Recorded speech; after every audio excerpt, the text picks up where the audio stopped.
Sungalo Apollinaire Ouattara, invité d'honneur à la 10e conférence de l'OFPA, l'Observatoire des fonctions publiques africaines. À N'Djamena, il a partagé sa vision d'une fonction publique performante. Il sera question de politique dans ce journal avec le MPP qui était en Assemblée générale du côté de Bamfora, le CDP qui tenait à Ouagadougou ses premières journées parlementaires et puis l'ADF-RDA qui, depuis Ndorala, où sont réunis ces députés, prônent la négociation pour une transition apaisée au Burkina Faso. Et puis, des cas suspects de méningite et de rougeole sont notifiés. 800 cas de méningite à Wondé et à Boussé et 400 cas de rougeole du côté de Diapaga, de Bitou. Et vous aurez donc des précisions avec les autorités sanitaires dans ce journal. Madame, Messieurs, voici votre 20h. Bienvenue. Merci de suivre les actualités sur la RTB. Sungalo Apollinaire Ouattara partage sa vision d'une fonction publique performante au service du développement des Africains. Il était à la tribune de la 10e conférence de l'Observatoire de la conférence des fonctions publiques africaines qui se tenait à N'Djamena au Tchad. Il y était en tant qu'invité d'honneur de l'OFPA, Kwame Bama et Sylvain Vibamba. Reportage. Ce 10e rendez-vous annuel de l'Observatoire des fonctions publiques africaines OFPA à N'Djamena avait un caractère statutaire.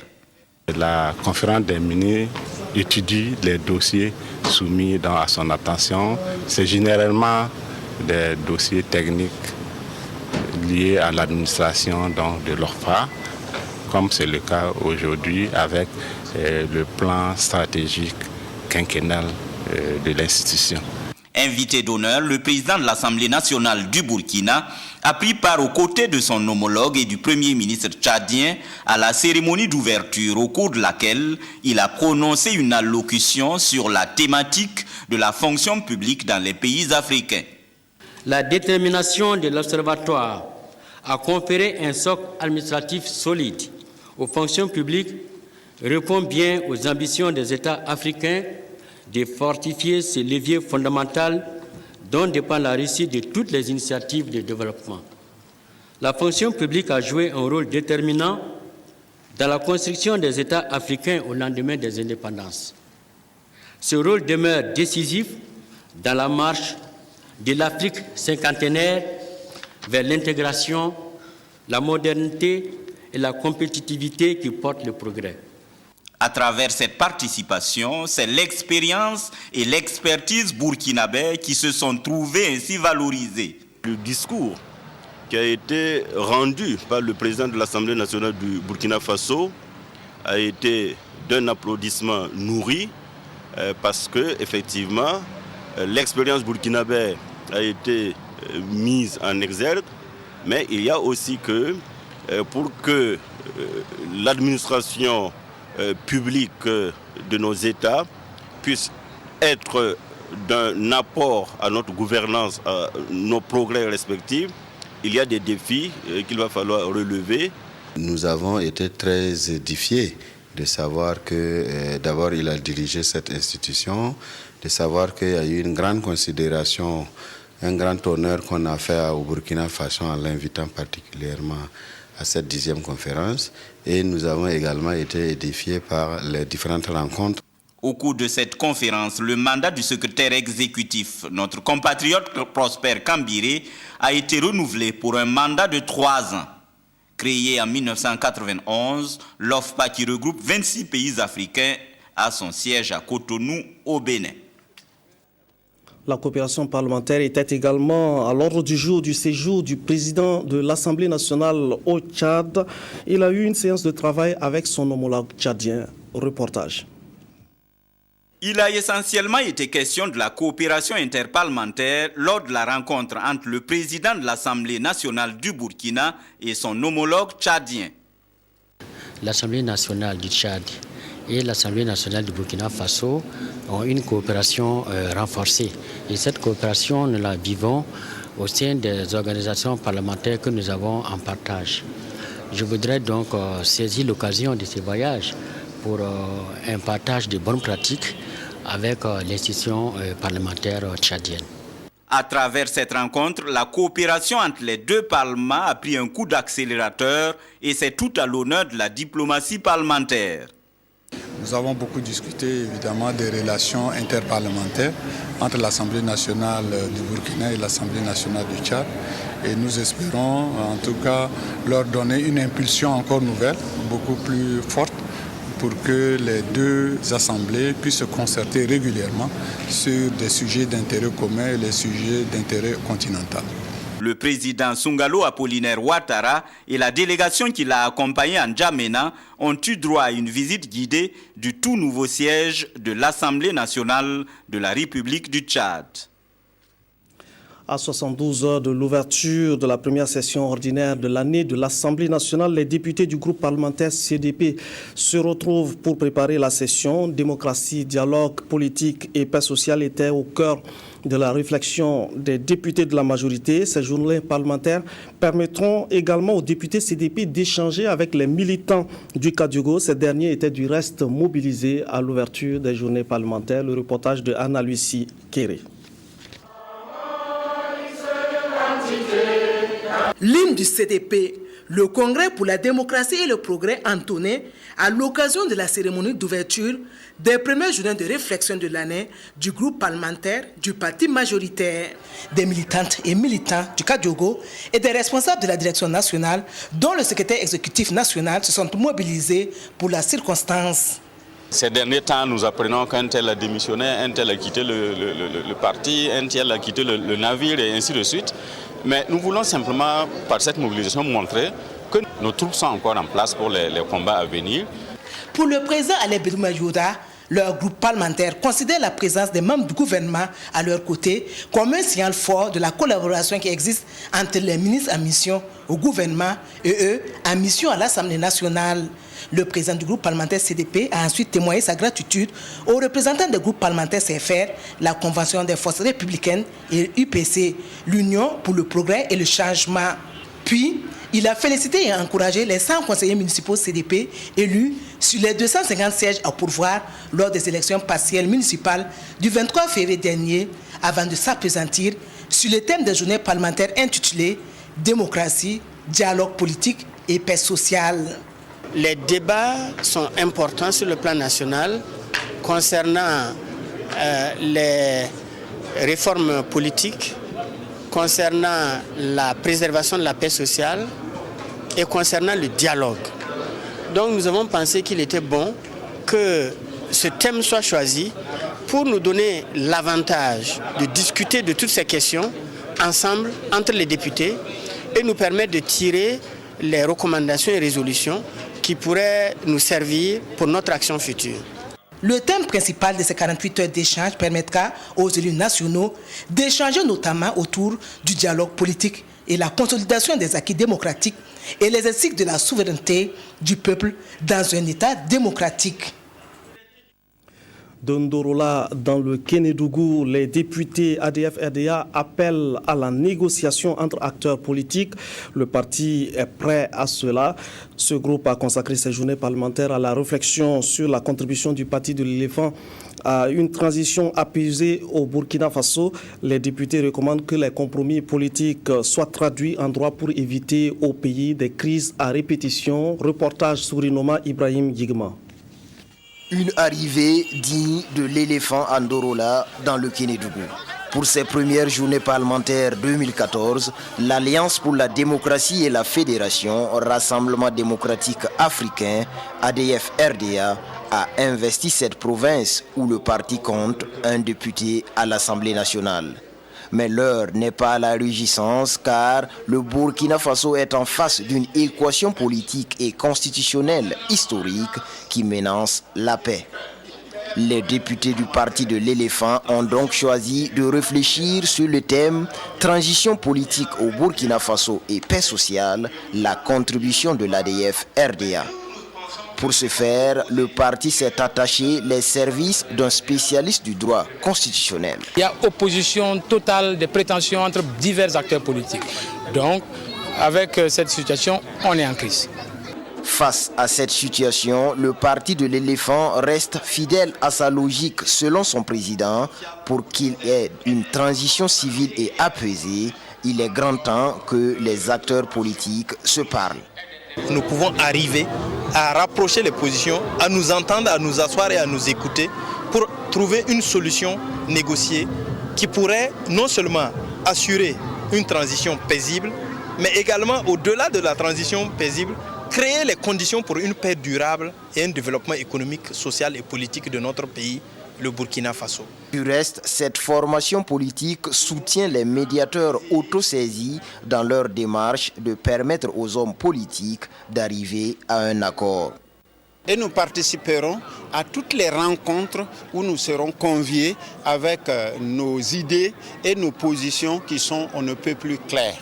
Et pour que le Burkina Faso puisse retrouver une paix durable, les députés de l'ADF-RDA recommandent que les compromis politiques soient désormais traduits en droit. Les leaders du MPP font le tour du Burkina pour expliquer les raisons de la création de ce parti. Ce dimanche, Roch Marc Christian Kaboré, Salif Diallo et Simon Compaoré étaient tous présents pour parler à leurs militants et sympathisants des Cascades. Le mouvement du peuple pour le progrès qui se réclame de l'opposition politique affiche déjà ses ambitions pour la présidentielle de 2015. Reportage de Simplice Barou. La direction du mouvement du peuple pour le progrès, après l'étape de Bobo Dioulasso, a mis le cap sur Banfora où l'attendaient ses militants et sympathisants mobilisés à l'occasion. Presque tous les membres du bureau exécutif national du MPP ont fait le déplacement des Cascades pour le lancement des activités du parti dans la ville du Paysan Noir. Il s'agit notamment du président Roch Marc Christian Kaboré, des vice-présidents Salif Diallo, Simon Compaoré et sans oublier le Lalé Naba Tigré. Tous ont salué la mobilisation du jour qui prouve selon eux qu'il faudra désormais compter avec le parti pour une alternance au sommet de l'État en 2015. Le MPP qui du reste maintient son opposition contre une éventuelle modification de l'article 37 de la Constitution burkinabé et la création du Sénat. Il faut que quelque part on se dise que après un certain nombre de temps de gestion du pouvoir d'État, après avoir établi des règles dans la Constitution, il faut que dans le cadre de l'approfondissement de la démocratie, nous sachions respecter ces règles. Et si nous devions chaque fois jouer avec l'intelligence du peuple, à un moment donné, on tombe dans des situations qui sont des situations de crise difficiles à soutenir. Avant la mise en place effective des démembrements du parti dans les 45 provinces du Burkina, un congrès est prévu pour les 29 et 30 mars prochains à Ouagadougou, a annoncé Roch Marc Christian Kaboré. Congrès au cours duquel le parti va décliner son programme politique pour la présidentielle 2015. La préparation de ce scrutin constitue d'ailleurs l'une des préoccupations des leaders du MPP. Parlons santé à présent. Plus de 800 cas suspects de méningite sont identifiés à ce jour dans les districts sanitaires de Houndé et de Boussé. Et 400 cas de rougeole sont signalés du côté de Diapaga, de Bitou et de Puitenga. Ce sont des chiffres officiels que le ministre de la Santé a présentés à la presse en présence des partenaires techniques et financiers. Reportage Lazare Pouya. Le ministère de la Santé a choisi de communiquer, cette fois deuxième du genre depuis le début de cette année 2014. L'aîné Sebou a encore rencontré les hommes de médias. Avec ses collaborateurs, ses partenaires techniques et financiers, le ministre de la Santé a échangé avec les journalistes sur la situation épidémiologique de la méningite et de la rougeole. 2 districts sanitaires, notamment Houndé et Boussé, sont touchés par la méningite avec plus de 816 cas suspects. Au cours des 8 premières semaines de l'année 2014, le Burkina a enregistré un cumul de 816 cas suspects de méningite, dont 82 décès. 2 districts, notamment Houndé, de la première à la 3e semaine, et Boussé, lors de la semaine 7, ont franchi le seuil d'alerte. Et quand nous parlons de seuil d'alerte, c'est lorsque nous atteignons 5 cas pour 100 000 habitants. Dans les 2 districts, le pneumocoque et le germe prédominants seront les résultats du laboratoire. En somme, la situation épidémiologique n'est pas inquiétante. Néanmoins, les mesures de prévention doivent être renforcées tant au niveau individuel que collectif. Pour ce qui concerne la rougeole, 3 districts sanitaires, à savoir Diapaga, Bitou et Puitenga, ont déjà notifié 437 cas.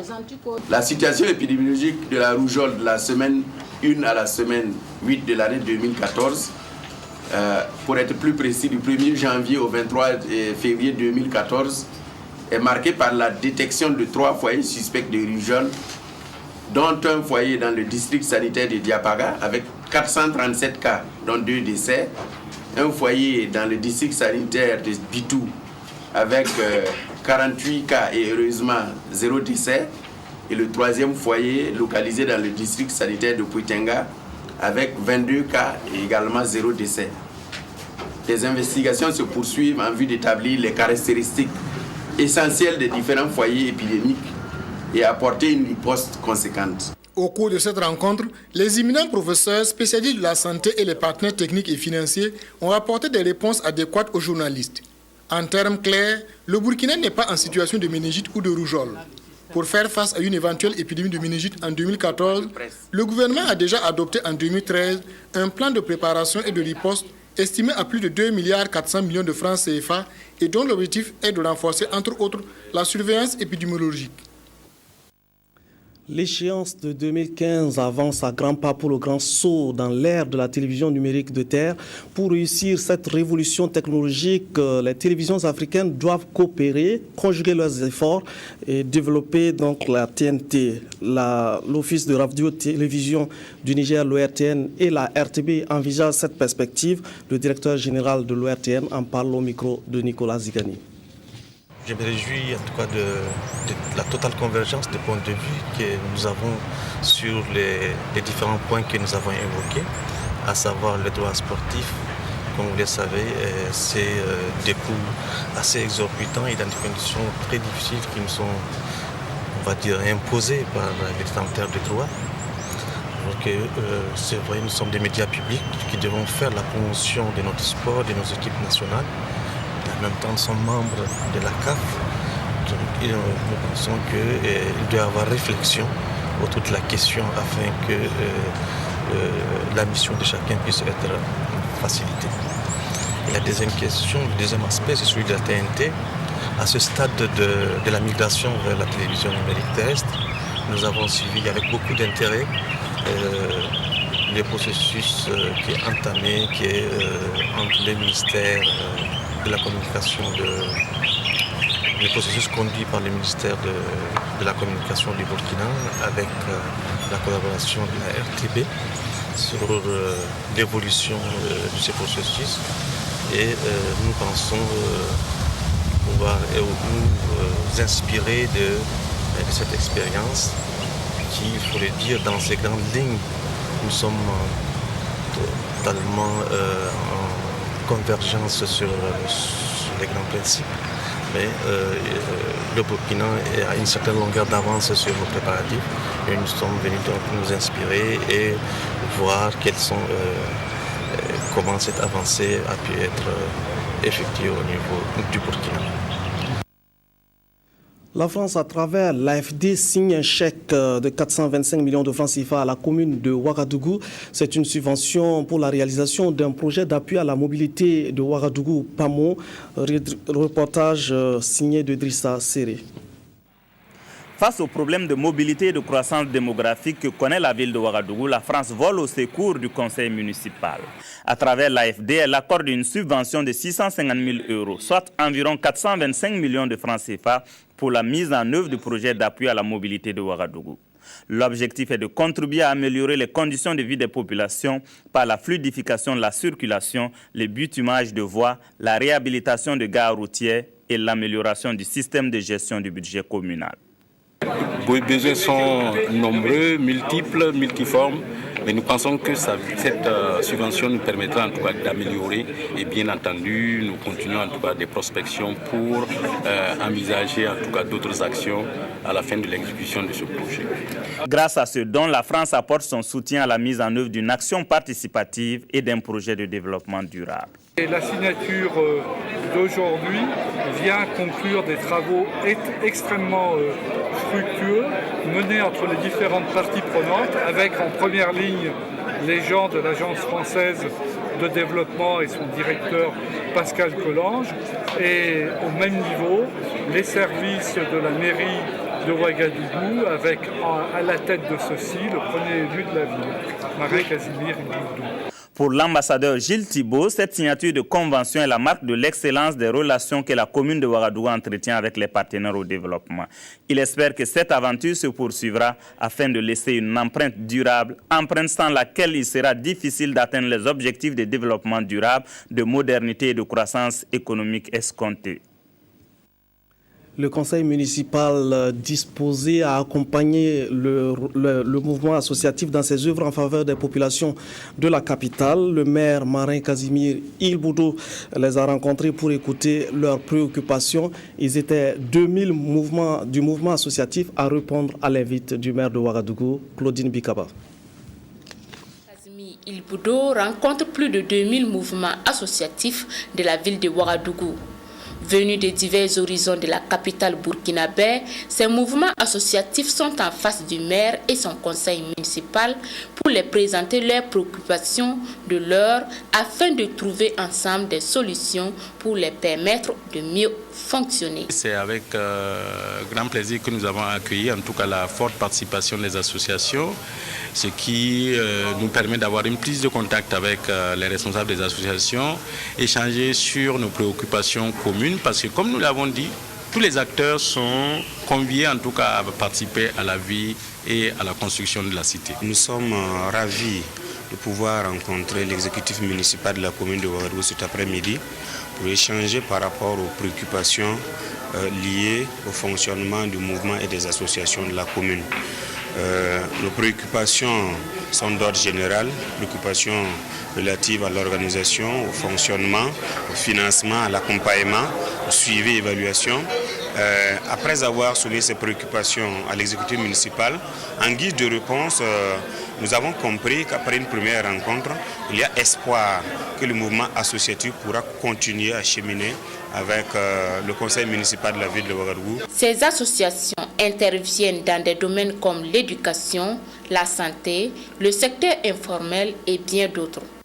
Et le maire a initié cette rencontre pour qu'à travers les échanges, il puisse instaurer la confiance, la compréhension et le respect des engagements. État, banques, sociétés d'assurance et organisations paysannes du Burkina Faso se concertent pour promouvoir et faciliter le crédit agricole. L'accès au crédit reste un enjeu pour le développement agricole et pour la croissance économique du Burkina. Yolande Lompo a signé ce reportage. Sociétés d'assurance, établissements financiers, organisations paysannes et États autour d'une même table. C'est une concertation multi-acteurs sur le développement de services financiers adaptés au secteur agricole et rural, car l'agriculture s'affirme comme le principal secteur économique porteur de croissance, alors que le crédit agricole et rural est en déclin au Burkina Faso. En tant que producteur, chaque année on parle lutte contre la pauvreté et que jusqu'à ce jour, nous ne voyons pas l'approche des banquiers. C'est pour cela qu'on a élaboré cet atelier pour au moins s'imprégner de ces acteurs-là pour l'avenir de notre confédération paysanne. C'est la première rencontre, mais déjà c'est un acquis. Et à cette table, ils vont passer au peigne fin les contraintes liées au financement de l'agriculture et à la gestion des risques climatiques en vue de faire des propositions consensuelles. Dans le cadre de la SCAT, le rôle du secteur agricole est important. Vous avez suivi tout récemment la mise en œuvre d'un certain nombre d'actions visant à réduire les taux d'intérêt au niveau du secteur bancaire. Donc visant également à faire en sorte que nous puissions, au niveau du secteur bancaire, avoir une connaissance plus approfondie des risques auxquels le secteur agricole est confronté. Donc tout ça, c'est des actions bien sûr que le ministère met en œuvre permettant au secteur bancaire de mieux appréhender l'environnement du secteur agricole pour davantage contribuer à son financement. Et de cette rencontre dépendra l'atteinte de la souveraineté alimentaire et l'amélioration des conditions de vie des petits producteurs. L'université paysanne pour faire progresser le monde paysan. L'initiative est du ROPA, le réseau des organisations paysannes et de producteurs agricoles de l'Afrique de l'Ouest. L'objectif est de contribuer à améliorer l'offre de formation agricole et d'aider les paysans à avancer à travers des outils pédagogiques appropriés. Le reportage est signé de Ernest Kambiré. Longtemps au cœur des politiques et stratégies mises en œuvre pour soutenir le développement de l'agriculture, la formation agricole et rurale pour accompagner les producteurs et leurs organisations peine à faire de ces acteurs des professionnels agricoles. Et pourtant, il est attendu aujourd'hui des paysans ouest-africains de produire plus et mieux pour assurer une alimentation durable d'une population sans cesse croissante dans un contexte marqué par de nombreux défis. Changement climatique, concurrence des produits importés et autres. C'est pour cela que nous avons décidé de nous-mêmes nous retrouver avec non seulement les techniciens des organisations paysannes, les leaders des organisations paysannes, mais d'autres expertises qui sont autour du mouvement paysan pour qu'ensemble, on puisse voir comment lancer un message par rapport au type de formation qu'on administre aussi bien au niveau des systèmes classiques, mais également autour des gens qui nous encadrent. À Ouagadougou, le ROPA, le réseau des organisations paysannes et de producteurs agricoles de l'Afrique de l'Ouest se mobilise pour inverser la tendance actuelle et développer un capital humain en qualité et en quantité à même de promouvoir des systèmes de production intensifs et durables, d'où cette première édition de l'Université paysanne du réseau. Il s'agit ici de créer un cadre de référence pour la formation des organisations paysannes en utilisant des outils appropriés. D'ici à 2016, 3 cycles de formation qui toucheront 3 principales catégories sont identifiés par le ROPA. Fourniture de services économiques, gouvernance et gestion économique, le plaidoyer et le lobbying. Cette université paysanne qui tient sa première session aujourd'hui est vraiment d'intérêt pour le monde paysan, mais aussi pour les gouvernements, les ministères en charge de l'agriculture, dans la mesure où nous voyons là une possibilité de complémentarité assez intéressante entre ces formations directement gérées par les organisations paysannes et les centres de formation classiques qui se trouvent au niveau de nos États. Cette première université paysanne du ROPA va focaliser pendant une semaine ses travaux sur la formation des formateurs. Concrètement, il s'agit de doter ce premier groupe d'acteurs de capacités pour réussir des actions de plaidoyer, de lobbying et de promotion d'entreprises agricoles sur le continent. À Koudougou, Juliette Bonkungu offre aux personnes vulnérables du Boulkiemde du riz, du haricot et de l'argent pour fêter le 8 mars.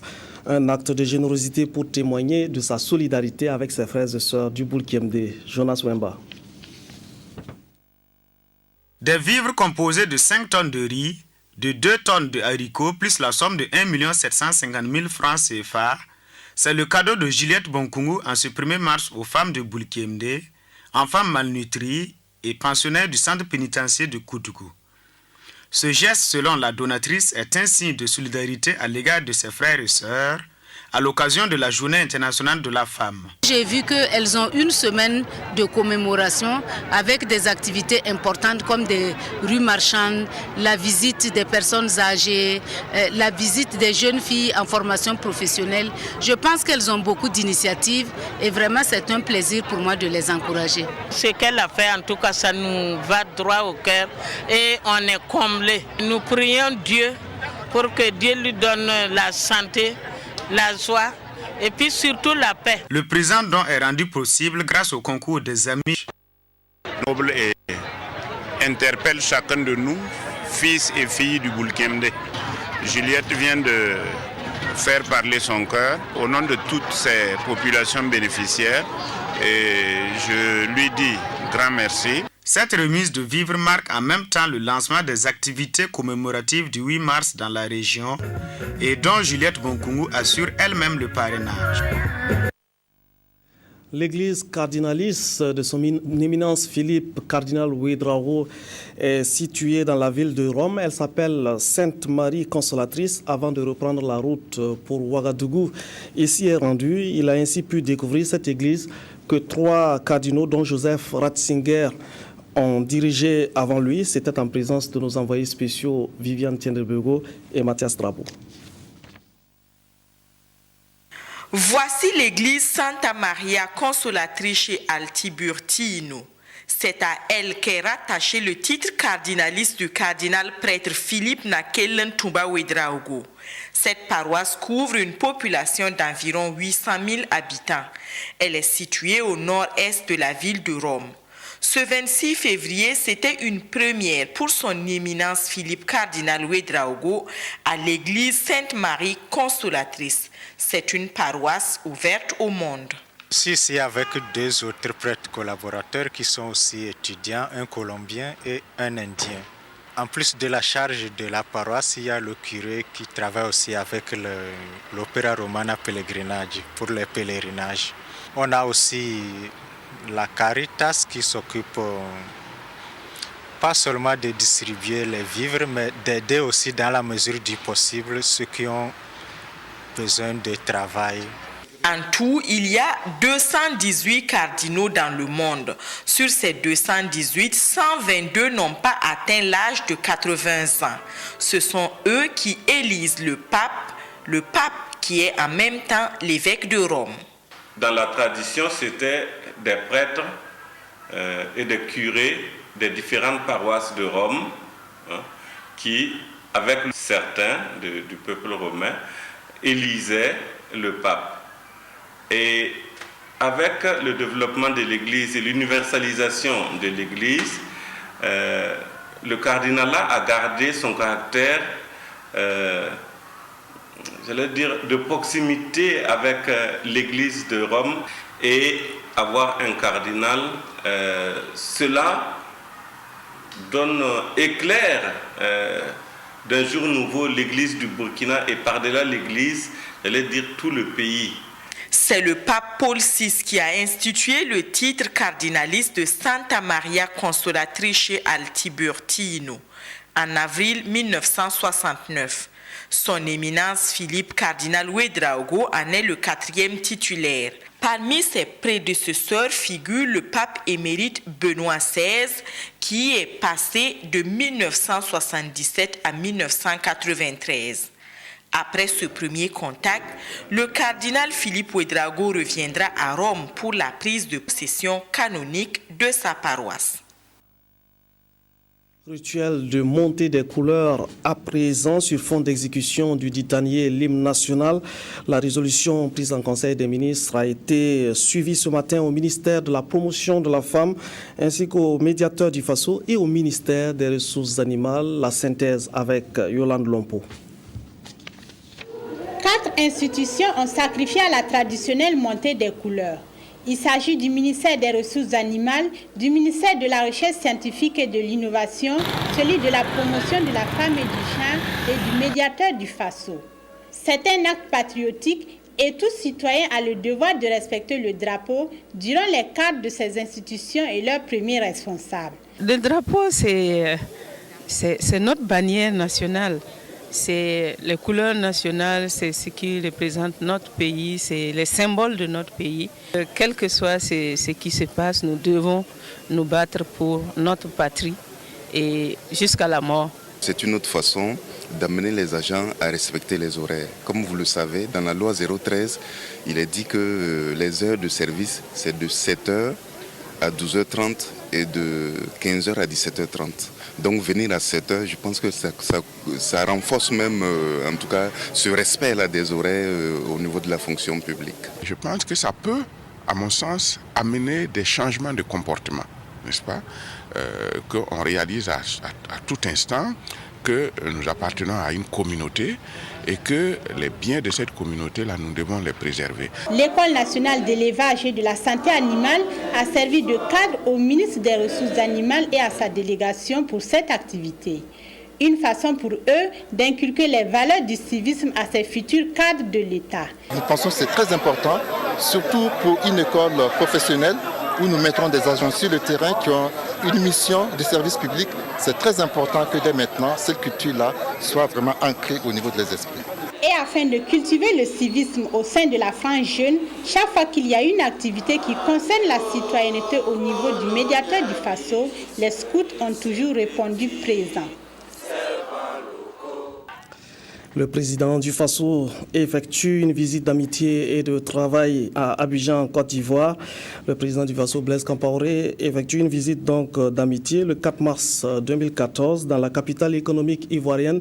Le chef de l'État s'entretiendra avec son homologue ivoirien Alassane Ouattara sur des questions bilatérales, sous-régionales et internationales. Les deux présidents auront une fois de plus l'occasion de passer en revue les chantiers entrant dans le cadre du traité d'amitié et de coopération entre Ouagadougou et Abidjan. Les questions de sécurité et de paix, notamment dans la bande sahélo-saharienne, sont également inscrites au menu des échanges entre le médiateur de la communauté des États d'Afrique de l'Ouest, CEDEAO, dans la crise malienne, Blaise Compaoré, et président en exercice de la CEDEAO, Alassane Ouattara. C'était un communiqué de la direction de la communication de la présidence du Faso. C'est la fin de cette édition. Merci de votre fidélité à la RTB.